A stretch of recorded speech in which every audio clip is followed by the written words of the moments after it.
मोदी ने इस देश के नौजवानों को, इस देश के जो मतदाताओं हैं उनके मन में ये विश्वास जगाया है कि देश की अर्थव्यवस्था अच्छी हो रही है और आने वाले समय में और अच्छी हो सकती है।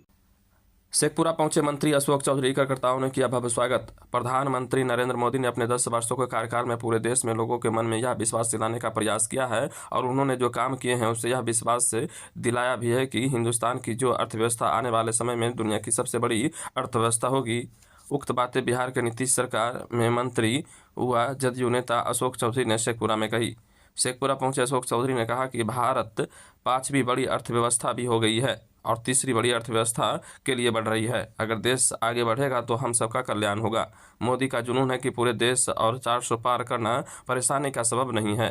कांग्रेस की घोषणा पत्र पर तंज कसते हुए अशोक चौधरी ने कहा कि जिन जिन राज्यों में कांग्रेस की सरकार है और कांग्रेस के मुख्यमंत्री है, क्या उन्होंने जाति जनगणना कराया? जब देश का सत्ता कांग्रेस के हाथ में थी तो उन्होंने जातिगत गणना क्यों नहीं कराया? यह नीतीश कुमार की सोच थी। भारी विरोध के बावजूद उन्होंने अपनी कार्यकुशलता से जातिगत गणना करा दिया। जब प्रदेश में जातिगत गणना का फायदा दिखने लगा तो लोग जाति गणना पर बीन बजाने लगे हैं। नवादा संसदीय क्षेत्र में क्या इसके लोगों से मिल भी रहे हैं? देखिए, ये मेरा कार्यक्षेत्र रहा है। पिताजी हम दोनों लोग यहाँ लंबे समय से बरबीघा विधानसभा से रिप्रेजेंट किए हैं।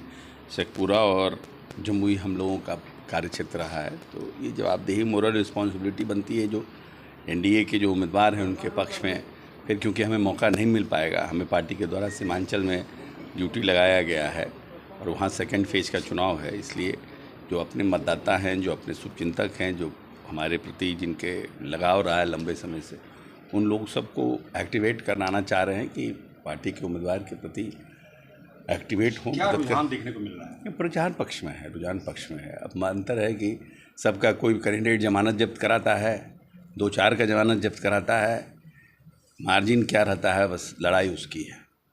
यहाँ पर एक भी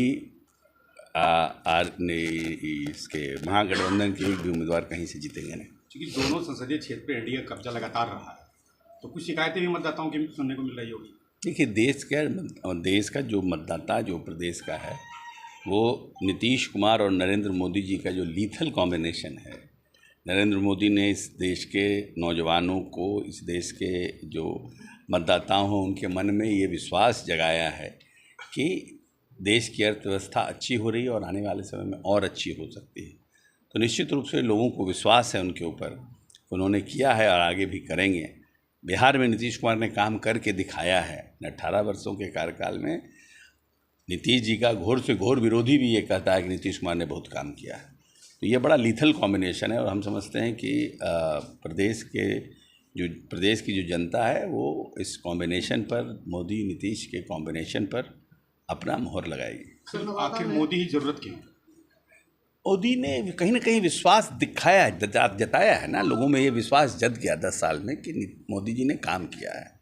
लोगों को, गरीबों के खाते में डीबीटी ट्रांसफ़र हुआ है, लोगों को ये लग रहा है कि 5वीं बड़ी अर्थव्यवस्था बनी है, तीसरी बड़ी अर्थव्यवस्था हिंदुस्तान बन सकता है।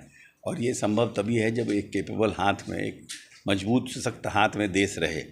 तो इसलिए मोदी जी को लोग प्रेफर कर रहे हैं।